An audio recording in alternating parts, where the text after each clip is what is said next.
देश का पहला प्रधानमंत्री सिर्फ एक शख्स ने नेहरू को चुना, बाकी सब सरदार पटेल को चाहते थे। कांग्रेस पार्टी की पहली पसंद थी सरदार पटेल, फिर नेहरू कैसे देश के पहले प्रधानमंत्री बने।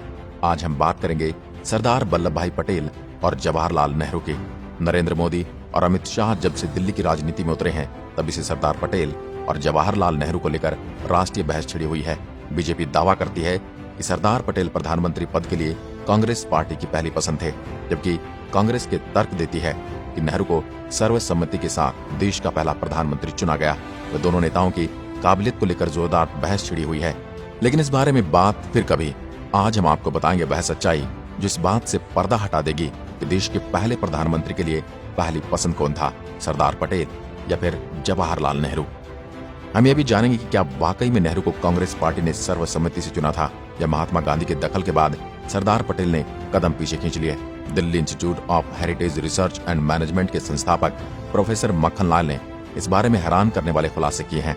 अपने आर्टिकल में प्रोफेसर माखनलाल ने लिखा है, कांग्रेस की 15 स्टेट कमेटी में से 12 ने पार्टी अध्यक्ष पद के लिए सरदार पटेल के नाम का समर्थन किया था।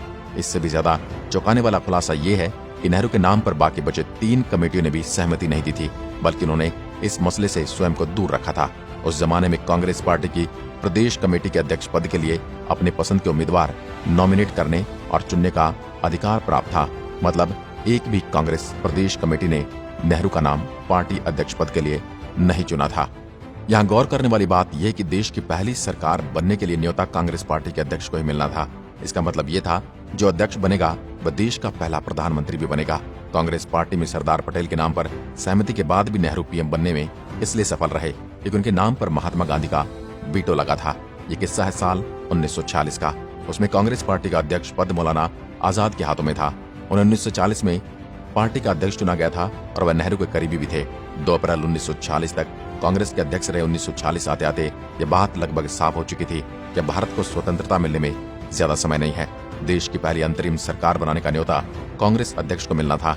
अपनी ऑटोबायोग्राफी में मौलाना आजाद ने लिखा कि वह फिर से पार्टी अध्यक्ष बनना चाहते थे, लेकिन गांधी जी ने अंतिम फैसला लिया और नेहरू देश के पहले प्रधानमंत्री बने। और इस निर्णय में पार्टी की आंतरिक प्रक्रिया को एक प्रकार से नजरअंदाज कर दिया गया, क्योंकि अध्यक्ष चुनने का अधिकार तो प्रदेश कांग्रेस कमेटी को था और एक भी कमेटी ने नेहरू का नाम प्रस्तावित नहीं किया था। गांधी जी इस बात को जानते थे और उन्हें इस बात का अंदेशा भी था कि अगर नेहरू प्रधानमंत्री बने तो वह ब्रिटिश तौर तरीकों से काम करेंगे। ये बात खुद राजेंद्र प्रसाद ने उस समय कही थी। सरदार पटेल ने नंबर 2 की पोजीशन स्वीकार की। इसके पीछे 2 अहम कारण थे। पहला, उन्होंने कभी पद को महत्व नहीं दिया और दूसरा कारण ये था कि नेहरू के मन में पद की लालसा बहुत ज्यादा थी। वो साफ कर चुके थे कि वो या तो प्रधानमंत्री बनेंगे या बाहर बैठेंगे। नेहरू के बाहर बैठने से बगावत का खतरा था। सरदार पटेल नहीं चाहते थे कि उन्होंने वजह से देश को बांटने वाला काम हो, इसलिए उन्होंने नंबर 2 की भूमिका स्वीकार कर ली। कांग्रेस ने नए अध्यक्ष पद के नॉमिनेशन के लिए 29 अप्रैल 1940 को अंतिम तिथि तय कर दी गई, लेकिन नेहरू के नाम की घोषणा आखिरी तारीख से 3 दिन पहले कर दी गई थी। खुद मौलाना आजाद ने नेहरू का नाम ऐलान किया और इस तरह जवाहरलाल नेहरू देश के पहले प्रधानमंत्री बने। पार्टी की पहली पसंद सरदार पटेल ने नंबर 2 की पोजीशन स्वीकार कर ली। मतलब कांग्रेस का दावा बिल्कुल गलत है कि नेहरू सबकी सहमति से देश के पहले प्रधानमंत्री चुने गए। नेहरू को महात्मा गांधी ने सरदार पटेल पर अर्जी दी, जबकि कांग्रेस पार्टी के सभी सदस्यों ने और कमेटियों ने सरदार पटेल को देश के पहले प्रधानमंत्री के रूप में देखना चाहा। महात्मा गांधी ने ऐसा क्यों किया? क्यों महात्मा गांधी ने 1929, 1937 और आखिर में 1940 में सरदार पटेल को कांग्रेस पार्टी का अध्यक्ष बनने नहीं दिया? 1929 और 1937 में बात सिर्फ अध्यक्ष पद की थी, लेकिन 1940 में तो कांग्रेस अध्यक्ष पद चुनने के जाने का मतलब था देश का पहला प्रधानमंत्री बनना, क्योंकि अध्यक्ष को ही अंतरिम सरकार बनाने का न्योता मिलना था।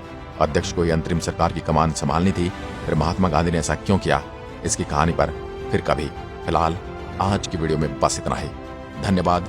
जय हिंद, जय भारत।